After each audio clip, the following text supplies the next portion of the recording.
Stage पे विराजमान मेरे भाई, छोटे भाई की तरह अनिल सैनी,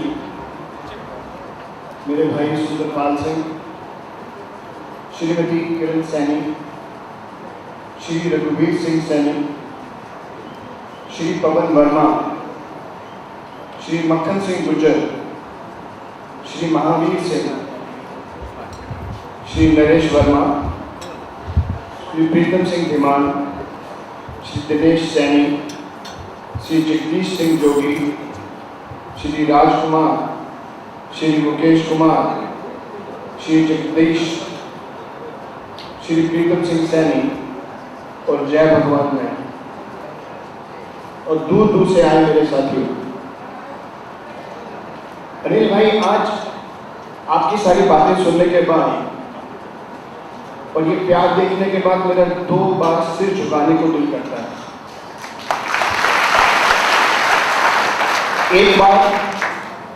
एक बार इसलिए कि जो प्यार, जो सम्मान आपने मुझे दिया। दूसरी बार मेरा सिर झुकता है ये सुन के, ये सोच के, जब आप बार बार बैकवर्ड समाज का नाम लेते हैं। हम उस समाज को आज हम बैकवर्ड समाज कहते हैं जिस समाज ने हमें चंद्रगुप्त मौर्य, महाराज अशोक, जिसे अशोका की ग्रेट के नाम से जाना जाता है, महात्मा बुद्ध, महात्मा फूले, शहीद उधम सिंह, सरदार पटेल, ऐसी ऐसी हस्तियों को इस देश को जिस समाज ने दिया, आज उस समाज को हम बैकवर्ड समाज कहते हैं। शर्म से मेरा सिर झुकता है अनिल भाई। ये बात आपसे कई बार जब जिक्र हुआ तो मेरे दिल में हमेशा उठी और जब मैंने आपको कहा ये क्यों है आज।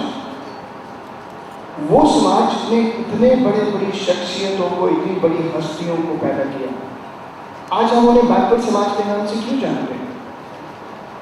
इसके जिम्मेदार है वो लोग जो सत्ता में बैठे रहे और असमान विकास की तरफ सोचते रहे। और जब असमान विकास की बात आती है अनिल भाई, तो शायद सबसे ज्यादा, सबसे ऊपर नंबर 1 हरियाणा है। हरियाणा नंबर 1 उन्नति में नहीं है, असमान विकास में जरूर नंबर 1 है। आज ये जो सारी बातें मैंने सुनी, उसके बाद आप सबके सामने मैं कुछ ऐलान करूंगा, कुछ घोषणा करूंगा, कुछ वादा करूंगा और जो समय के साथ आपको दिखाई देगा कि मैं पूरा करूंगा। नंबर 1, आपके अपने इस समाज के लिए जो जाति संख्या के हिसाब से जो हिस्सा बनता है, हिस्सेदारी के हिसाब से मैं उतनी टिकटें दूंगा, उतने कैंडिडेट्स को लड़वाऊंगा। आज तक ये किसी पार्टी ने नहीं किया।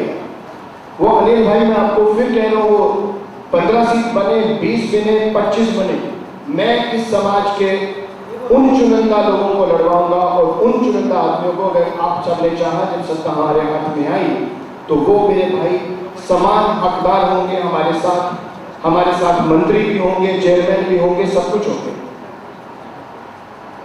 दूसरा, ये जो 19 साल से हरियाणा में जो ये धोखा हो रहा है इस समाज के साथ, 27% जो कि सेटल्ड है, जो तय है, उसके बदले सिर्फ 10% का आरक्षण दिया जा रहा है। वो कहाँ 10% का आरक्षण है? कैटेगरी ए और कैटेगरी बी में, ताकि आप लोग उसी तरह पिछड़े रहो, आगे ना आने पाए। मैं आप सबको ये आज वादा देता हूँ कि जब भी हम सत्ता में आए, पहले 1 महीने के अंदर वो 10% को बढ़ा के 27% किया जाए। मैं आप लोगों के सामने आज ये भी वादा करता हूं कि जब भी हम सत्ता में आए, हम एक आयोग का गठन करेंगे। आयोग तो पहले भी कई बने, लेकिन क्या हुआ? कुछ नहीं हुआ, कोई रिपोर्ट नहीं आती। वो जब तक सरकार रहती है तब तक रिपोर्ट खत्म हो जाती है। हम आयोग का गठन करेंगे, समयबद्ध रिपोर्ट 6 महीने के अंदर, और उस आयोग में हम अपने समाज के लोग बिठाएंगे जो हमें ये बता सके कि ट्रांसपेरेंट तरीके से हम इस समाज की उन्नति के लिए क्या कर सकते हैं।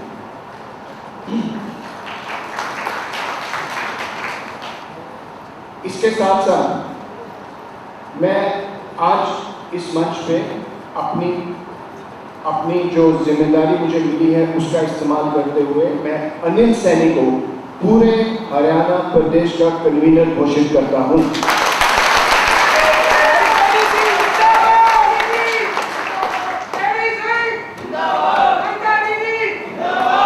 बाकी तो आप सबने समझ लिया, सुन लिया, अब बारी है कुछ करने की। मंजिल तो कठिन है भाई, लेकिन मंजिल क्या है? मंजिल, हमारी मंजिल ये है कि हमारे समाज के साथ जो कुछ धोखा, जो भेदभाव हुआ, उसको हमें ठीक करना है अपने हाथ में लेकर। अब मंजिल तो कठिन है। स्टेज पे पहले इन्होंने बड़े अच्छे शेर सुनाए, मैं इसको मंजिल को आपको सुनाऊंगा इन्हीं के अंदाज से। मेरा ये कहना है भाइयों, मंजिल तो मिल ही जाएगी, मंजिल तो मिल ही जाएगी, भटक कर ही सही। गुमराह तो वो है जो घर से निकले ही नहीं। तो उठो, घर से निकलो। आप सब लोग अपने अपने गांव में, अपने शहर में, अपने मोहल्ले में जाके चर्चा करो। एक आदमी अगर 10 आदमी को बताएगा और वो 10 आदमी अगर आगे 10 आदमी को बताएगा, तो जैसा अनिल भाई ने कहा, हमें कोई ताकत नहीं रोक सकती हमारे साथ जो भेदभाव हुआ उसे ठीक करने के लिए, सत्ता अपने हाथ में लेने के लिए। इसी के साथ मैं आपका फिर से तहे दिल से शुक्रिया अदा करना चाहता हूँ। जो सम्मान आपने मुझे दिया, जो प्यार आपने मुझे दिया और जो विश्वास आपने मुझ में रखा, मैं आपको इस बात का भरोसा दिलाता हूँ कि वो विश्वास टूटने नहीं दूंगा। जय हिंद, जय तृणमूल कांग्रेस। सर, जिस तरह से चंडीगढ़ में तृणमूल कांग्रेस के द्वारा एक ऑफिस भी कॉन्स्टिट्यूट किया गया है, आज हरियाणा पिछड़ा वर्ग और इसके एक सम्मेलन आपके द्वारा सदस्यता अभियान चलाया गया है, इसके बारे में थोड़ा बताइए। किस तरह की रणनीति रहेगी और उत्तर भारत में पार्टी के इस्टेब्लिश करने के लिए क्या क्या कदम उठाए जा रहे हैं? देखिए, जैसा आप सब लोग जानते हैं कि 10-15 दिन पहले हमने चंडीगढ़ में इस ऑफिस का उद्घाटन किया उत्तरी भारत के लिए, और हरियाणा से जिस तरह का रिस्पांस मिल रहा है आप सब लोगों को दिखाई दे रहा है। इसके पहले करनाल में जो स्वागत समारोह हुआ, अभी पिंजौर में हुआ, आज यहाँ हुआ। तो ये जो आज का जो मेन हमारा मुद्दा है, जो हमारा आज का मेन फोकस है, वो है पिछड़ा वर्ग। तो पिछड़े वर्ग के लिए जो असमान चीज़ें और जो भेदभाव हरियाणा में हो रहा है, उसको लेके सब लोग चिंतित हैं, दुखी हैं, परेशान हैं। तो उसकी आवाज़ को हम उठाएंगे और उसको मंजिल तक पहुंचा के रहेंगे। जी, चल जी सर, जैसा कि आप तृणमूल कांग्रेस की ओर से जो राष्ट्रपति पद के लिए दावेदार उम्मीदवार दिया गया था, वो आप क्या बोले? दावेदार उम्मीदवार का जो नाम दिया गया था, वो वापस उन्होंने अपना नामांकन जो ले लिया है, वो नहीं आना चाहते हैं। तो आपकी ओर से आप कौन राष्ट्रपति के लिए किसका समर्थन होगा? राष्ट्रपति पद के लिए किसका समर्थन होगा? राष्ट्रपति पद के लिए जो मुद्दा है, उसके लिए पार्टी की तरफ से मैं ऑथराइज नहीं हूँ, इस करके मैं इस बारे में आपको कोई कमेंट नहीं दे सकता। एडीसी ये बताएं कि जिस तरह पिछड़ा एकता वर्ग मंच आपके साथ आया है, इसके अलावा और कौन कौन से कोई संगठन भविष्य में कांग्रेस से या किन लोगों से आपकी किसी बातचीत चल रही है जो आपको शामिल? देखते जाओ भाई, आप लोग देख ही रहे हो, और हर रोज़ कोई छुपा के नहीं करेंगे। जो कुछ होगा आपके सामने होगा, और सबसे पहले आप ही को बुलाएंगे। सप्लीमेंट्री मैं फिर से एक क्वेश्चन करना चाहूँगा। उत्तर भारतीय में पार्टी का स्टैंड, जिस तरह से चंडीगढ़ में ऑफिस कॉन्स्टिट्यूट किया गया है, हिमाचल और हरियाणा को देखते हुए कोई इस तरह के इनिशिएटिव लिए जाएंगे? पार्टी का स्टैंड किस तरह का रहेगा और रणनीति किस तरह से बनाई जाएगी? जिस तरह से तृणमूल कांग्रेस की बात करें तो उतना भी यहाँ पर जो है इतना पकड़ नहीं है पार्टी की, तो उसको देखते हुए किस तरह से आप अपनी पार्टी को यहाँ पर इस्टेब्लिश करेंगे?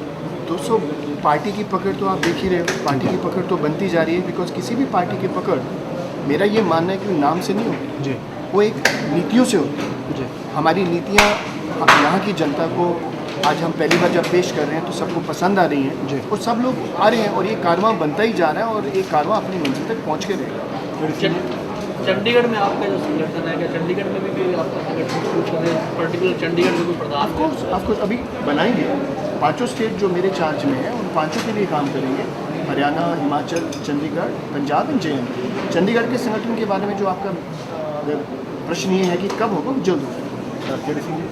आपने हरियाणा को पूरा फोकस रखा है, हरियाणा के लिए कोई खास वजह, क्योंकि आपके पास आपके जो डिरेक्शन में वो हिमाचल भी है, हिमाचल में अभी तक इलेक्शन होने वाले हैं, उसकी तरफ कोई फोकस नहीं और बिल्कुल है, उसकी तरफ भी फोकस है। वहाँ के बहुत से पार्टी इलेक्शन लड़ेगी, बिल्कुल लड़ेगी और हर पूरे के पूरे क्षेत्रों में लड़ेगी। 68 सीट 68 सीटों पर लड़ेगी। उसके लिए कोई वहाँ फंक्शन करने जा रहे हैं कोई? जल्द होगा, अगले 2 हफ्ते के अंदर आ जाना थोड़ा चल लास्ट क्वेश्चन जी सर, जैसा कि पहले तृणमूल कांग्रेस की ओर से यहाँ पे जो अध्यक्ष बने थे, भले ही उन्होंने माफ़ी मांग ली हो या कुछ भी हो, लेकिन उन्होंने जिस तरह से पार्टी की जो छवि धूमिल हुई है, उनके लिए कुछ आपका स्टैंड है आपकी ओर से उनके खिलाफ? कुछ धूमिल नहीं हुई। जैसे कि उन्होंने यूथ कोई बात नहीं, कुछ आएंगे कुछ जाएंगे, कोई अपनी मर्जी से आएगा अपनी मर्जी से जाएगा, हमने किसी को ज़बरदस्ती नहीं लेके आए। जी तो अच्छा है, जो छटना है छट जाए, क्योंकि कारवां बहुत लंबा होने वाला है। जी जिसको छटना है अभी छट जाए। ठीक है, थैंक यू। सर, जैसे हरियाणा में आपकी पार्टी सिक्का जमाती जा रही है, तो आगे आपने ये सोचा कि किस बड़े शहर में किस जगह पे अगली महासभा होगी आपकी? जैसा अभी अनिल भाई ने भी घोषित किया, एक इस समाज की बहुत बड़ी रैली होगी। उसके अलावा अब बड़ी बड़ी संगठन, बड़ी बड़ी जो पब्लिक मीटिंग्स हैं वो तो होती ही रही। क्योंकि दिन प्रतिदिन आपकी मतलब पार्टी अच्छा हरियाणा में बहुत तेज़ी से आपकी तरफ फैल रही है और सबसे अच्छा रिस्पांस मतलब आपकी पार्टी का इस टाइम आ रहा है, तो आगे अभी मतलब आपकी होती ही जरूरत रहेंगी होती। भाई मैं तो गांव गांव जा रहा हूँ। मैं अभी हाल ही में शनिवार वाले दिन करनाल में, पानीपत में गांव गांव गया। मैं तो गांव गांव जाके अपनी पार्टी का मैसेज, अपने लीडर का मैसेज, एक आम आदमी के लिए जो हमारा संदेश है क्योंकि उसको पहुँचाऊँगा। वो कभी गांव गांव में जाना, मैं चौपाल पे भी बैठूंगा, चौपाल से कहीं पब्लिक रैली हो जाए, बड़ी आ जाए, ये लोग बड़ा काम करें, तो ये तो लगा ही रहेगा। ये सिलसिला चलता ही क्या रहेगा। ऐसा है कि आपकी पार्टी की कामयाबी का ये मुख्य कारण है कि यहाँ जो क्षेत्रीय पार्टी हैं जैसे चौटाला या कांग्रेस बिल्कुल असफल हो चुकी हैं, बिल्कुल मतलब नकारात्मक रिजल्ट दे रही हैं, ये भी एक? नहीं भाई, मेरा ये मानना है कि उनका फरेब दुनिया को दिखाई दे चुका है। यस अब दुनिया की आंखों से कितनी देर किसी को बेवकूफ़ बनाएगा? कुछ समय के लिए कुछ लोगों को बेवकूफ़ बनाया जा सकता है, बहुत समय तक बहुत लोगों को नहीं बनाया जा सकता।